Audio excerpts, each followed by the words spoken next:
ખોરાકમાં શું ખાઈએ છીએ? ઘઉં, બાજરી, ચોખા,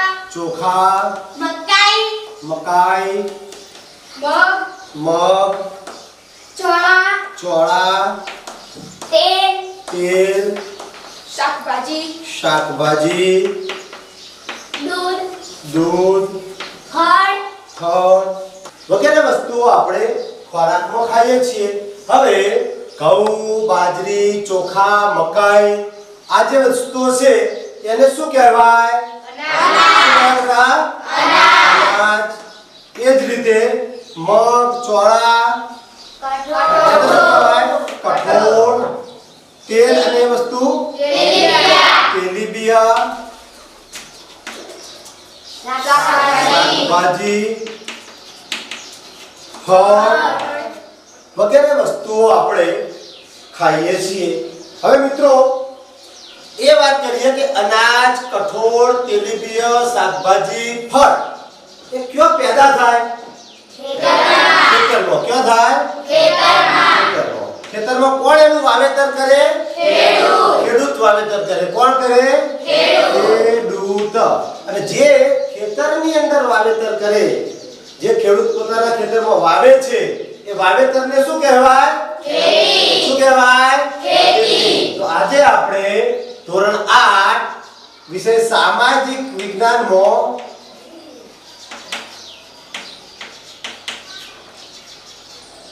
ખેતી પ્રકરણ 11 વિશે જાણીશું, અભ્યાસ કરીશું અને શીખીશું. મિત્રો આજુબાજુના વિસ્તારમાં આપણે ખેતીના પાકો જોઈએ છીએ. સમગ્ર વિશ્વની અંદર 50% જેટલા લોકો ખેતી પર આધારિત છે. આપણે જોઈએ કે દુનિયા બહુ વિશાળ છે, બહુ મોટી છે. આ દુનિયાનો નકશો છે આપણી વચ્ચે કે દુનિયાની અંદર આ બધી જ જગ્યાએ જે જમીન પથરાયેલી છે એની અંદરથી 50% જેટલા લોકો ખેતી પર આધારિત છે. ખેતી કરી પોતાના જીવનનું નિર્વાહ ચલાવે છે.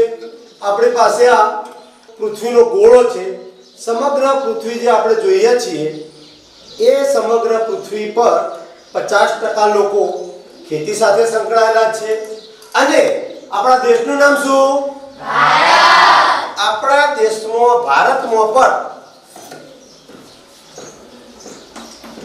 ભારતમાં વસ્તીના 2/3 ભાગના લોકો ખેતી સાથે સંકળાયેલા છે. ખેતી કરી પોતાના જીવનનો નિર્વાહ ચલાવે છે. ખેતીના માધ્યમથી પોતાના પરિવારનું ભરણ પોષણ કરે છે, રોજી રોટી રળે છે. હવે આ બધા જે પાક છે એ પાકની અંદર એક આપણે લઈએ શાકભાજી. તો શાકભાજી જે આપણે વાપરીએ છીએ, આપણે જે શાક બનાવીએ છીએ એમાં આપણે કયા કયા શાકભાજીનો ઉપયોગ કરીએ છીએ? કયા શાકભાજી? બટાટા, ડુંગળી, અંજલિબેન ડુંગળી, વર્ષાબેન વટાણા, મરચા, જિગ્નેશભાઈ દૂધી, ટામેટા, કોબીજ, પાલક તથા ગાજર, શક્કરિયા અને અન્ય શાકભાજી જે આગળ આપણે શાકભાજીનો ઉપયોગ કરીએ છીએ, શાકભાજી ખાઈએ છીએ. હવે આપણે કયા રાજ્યમાં રહીએ છીએ? ગુજરાત રાજ્ય. હવે આપણા ગુજરાત રાજ્યમાં આપણો જિલ્લો કયો? મહેસાણા જિલ્લો. મહેસાણા જિલ્લામાં આપણો તાલુકો કયો? જોટાણા તાલુકો. હવે જોટાણા તાલુકાનું ખેતીમાં શું પ્રખ્યાત છે? મરચું બહુ પ્રખ્યાત છે. મરચાનું ખૂબ વધારે પ્રમાણમાં વાવેતર કરવામાં આવે છે અને એનું ઉત્પાદન પણ સરસ મજાનું થાય છે. અને મરચાની ખેતી એટલે જોટાણાની રાજા ખેતી કહેવાય. અને જોટાણાનું મરચું આજુબાજુના ગામડામાં, આજુબાજુના તાલુકામાં, આજુબાજુના જિલ્લાઓમાં સમગ્ર રાજ્યમાં, ઇવન દેશમાં અને દેશ સાથે સાથે આપણા વિસ્તારના જે લોકો વિદેશમાં, કેનેડા, અમેરિકા, ઓસ્ટ્રેલિયા, યુકે અને ત્યાં રહે છે, એ લોકો અહીંયા આવ્યા હોય ત્યારે ખરીદી કરી અને વિદેશમાં પણ લઈ જાય છે. જોટાણા તાલુકાનું મરચું ખૂબ પ્રખ્યાત હોવાથી આ તાલુકાની અંદર આવકના સ્ત્રોતોમાં મરચું મોખરાનું સ્થાન પ્રાપ્ત કરેલ છે. હવે મરચું કેવા પ્રકારનું હોય, કેવા રંગનું હોય? તમે મરચાના રંગ જોયા છે ને? કયા કયા રંગનું મરચું હોય છે? હા, લીલા રંગનું, લાલ રંગનું. મરચાના નમૂના છે આપણી પાસે. તો એમાં ફેક્સિકમ મરચો, મોટા નમૂના. આ એક બીજા પ્રકારના મરચાના નમૂના છે. આ પણ અલગ પ્રકારના મરચાના નમૂના છે. જે આપણે ખેડૂતની મુલાકાતે જઈશું ત્યારે મરચાના શું નમૂના છે આપણને ખ્યાલ આવશે. આ થોડોક લવિંગિયા મરચો પણ કહેવાય છે. લવિંગિયા એટલે આ મરચાનો એક પ્રકાર છે. થોડા લાલ મરચાની આપણે વાત કરી તો લાલ મરચા પણ છે આપણી વચ્ચે. ટૂંકમાં મરચાના અલગ અલગ રંગોની વાત થતી હોય ત્યારે આપણે જે જોયા મરચાના રંગો એ અહીંયા આપણે જોયા લીલા અને લાલ મરચાના રંગ. સાથે સાથે તમે જે કયા હા, પીળા મરચો પણ હોય. પીળા મરચો જોયા છે? આપણે જોયા છે ના, પણ આપણે અહીંયા જોઈ રહ્યા છીએ પીળો મરચો છે. કોઈ જગ્યાએ બીજો કલર પણ છે. જો આ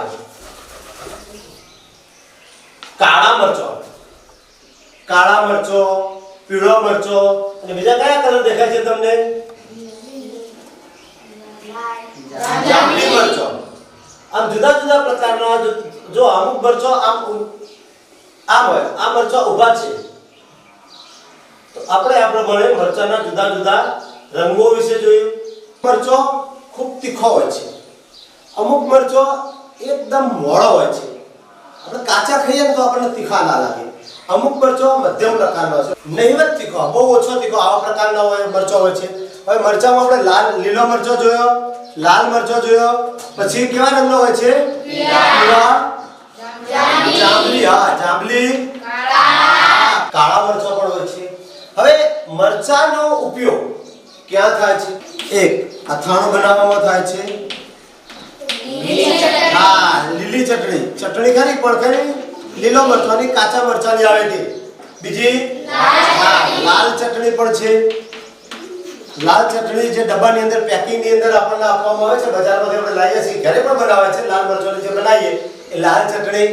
એ સિવાય મરચાનો બીજો ઉપયોગ હા, શાકભાજી બનાવવામાં, શાકમાં મોટા ભાગે આપણે મરચા કાપી અને અંદર નાખીએ છીએ. એ સિવાય મરચો તળીને આપણે ખાઈએ છીએ, તળીને આપણે બનાવીએ છીએ સરસ મજાનો. એ સિવાય ભરેલા મરચા. હા, ભરેલા મરચામાં ચણાના લોટમાં ને બધો ભરેલા મરચા. આ સિવાય કોઈ ઉપયોગ ખરો? હા, ભજીયા, ગોટા, જે આપણે સ્વાદિષ્ટ વાનગીઓ બનાવીએ છીએ કે ભાઈ ગોટા બનાવવામાં, ભજીયા બનાવવામાં, એની અંદર પણ આપણે સરસ મજાનો મરચાનો ઉપયોગ કરીએ છીએ. ટૂંકમાં મરચું એક એવી વસ્તુ છે કે સમગ્ર વિશ્વના રસોડાની અંદર મોટા ભાગે એનો ઉપયોગ થાય. આપણા જોટાણા તાલુકાની અંદર સરસ મજાનો જો ગૃહ ઉદ્યોગ હોય તો એ મરચાનો ગૃહ ઉદ્યોગ છે. હવે મરચાના વાવેતર વિશે, મરચાની ખેતી વિશે, મરચાના ઉત્પાદન વિશે, મરચાની કઈ કઈ જાત છે એના વિશે આ બધું જાણવું હોય તો વર્ગખંડની અંદર બેઠા બેઠા આપણને જાણવા મળે. એના કરતા ખેતરમાં જઈને મરચાના ખેડૂતની મુલાકાત કરીએ તો વધુ જાણવા મળે ને. તો આપણે બધા એવું કરીએ કે આપણે બધા પહેલા એકવાર મરચાના ખેતરના ખેડૂતની મુલાકાત કરીએ. કરશું? એમને મળીએ, આપણને મૂંઝવતા પ્રશ્નો એમને પૂછીએ, એના જવાબો મેળવીએ અને ઉત્પાદન અને એમના જીવનનું ભરણ પોષણ કઈ રીતે ચાલે છે એના અભ્યાસ કરવા માટે આપણે ખેડૂતની મુલાકાતે જઈશું. ખેડૂતની મુલાકાત કરવા માટે જઈએ. ચાલો મળો.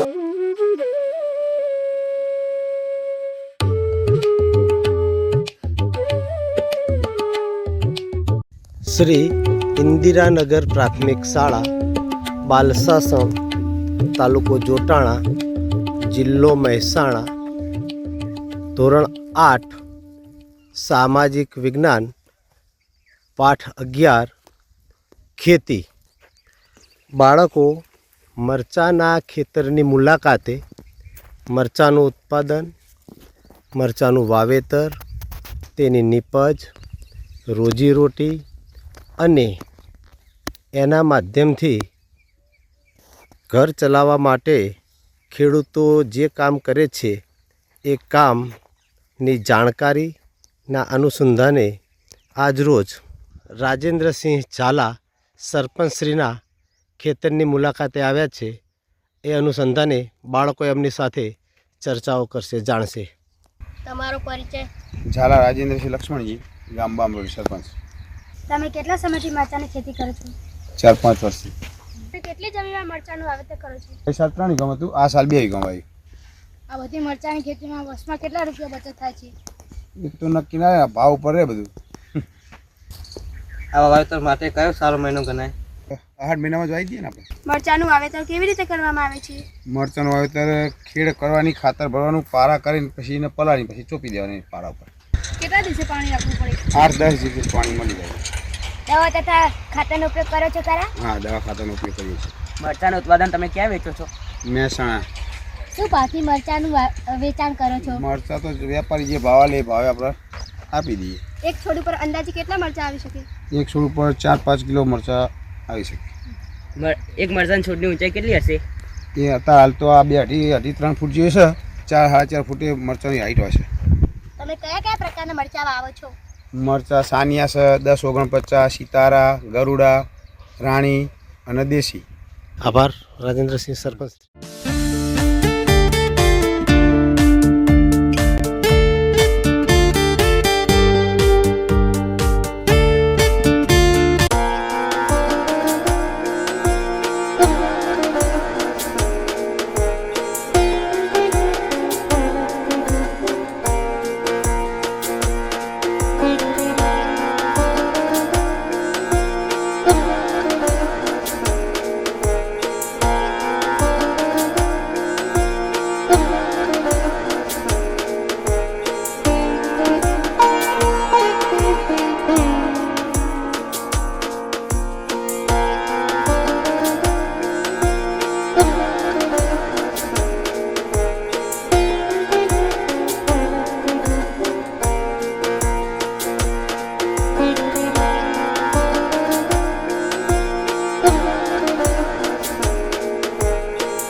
શાળાના બાળકો ગાયત્રી ગૃહોદ્યોગની મુલાકાતે આવેલ છે. ગૃહ ઉદ્યોગ ચાલુ કર્યો 2013થી. આ 2023 ચાલે છે. આવી 3 શાખા કરીએ, કઈ અમદાવાદ અને રેલવે સ્ટેશન રોડ ઉપર બનાવી. તમારે આવું કરવું છે ને, મહેનત કરવી પડે. અહીં આપણી પાસે કયા કયા રાજ્યનું ઉત્પાદન છે? કર્ણાટકથી મરચું આવે, વલંગરથી આવે, ગંટુરથી આવે, ગોંડલથી આવે અને એમપીથી, મધ્યપ્રદેશથી આવે અને જોટા પ્રોપરનું બધા. ગોંડલ 702 મરચાંની બનાવટ, ચટણી, દળેલું મરચું, હળદર રાજાપુરી, હળદર સેલમસ, આખી હળદર.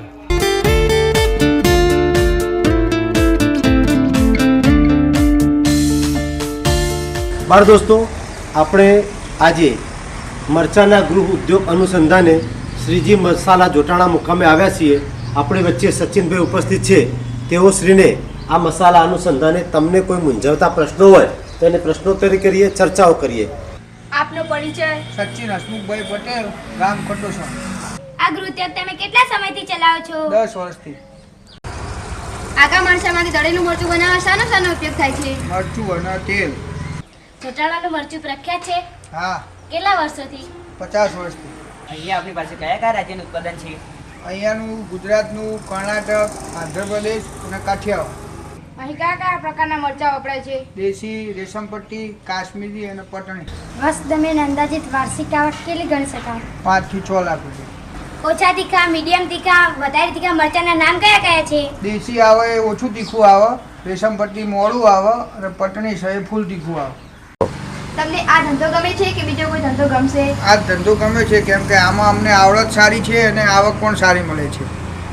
ખેતરમાં છોડ ઉપર પાકીને તૈયાર થયેલ લાલ મરચો કે જે લાલ ડોડવાને ખરીમાં લાવી સૂકવવામાં આવે છે. ત્યારબાદ તેનો ડીંટો કાઢી સફાઈ કરી ઘંટીમાં દળવામાં આવે છે.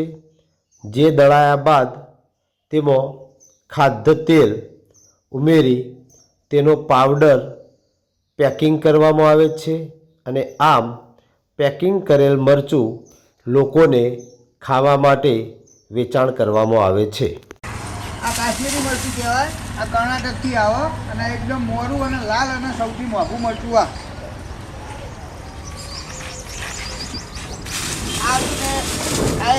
આ શું ભાવે કિલો જેવું? 350.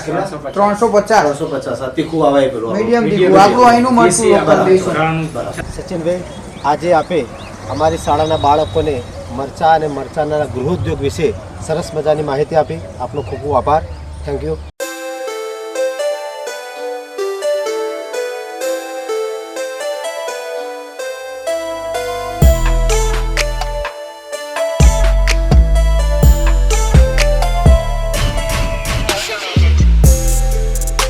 તો બાળ દોસ્તો, આજે આપણે ખેતી પાઠ આધારિત ખેતરની મુલાકાત તથા ગૃહ ઉદ્યોગની મુલાકાત કરી વ્યવસાયિક શિક્ષણની તકો જોઈ. તમને મજા આવી? આ શિક્ષણ આપ સર્વેને ભવિષ્યમાં ખૂબ જ ઉપયોગી નીવડે તેવી આશા છે. જય હિન્દ, જય ભારત, ભારત માતા કી જય.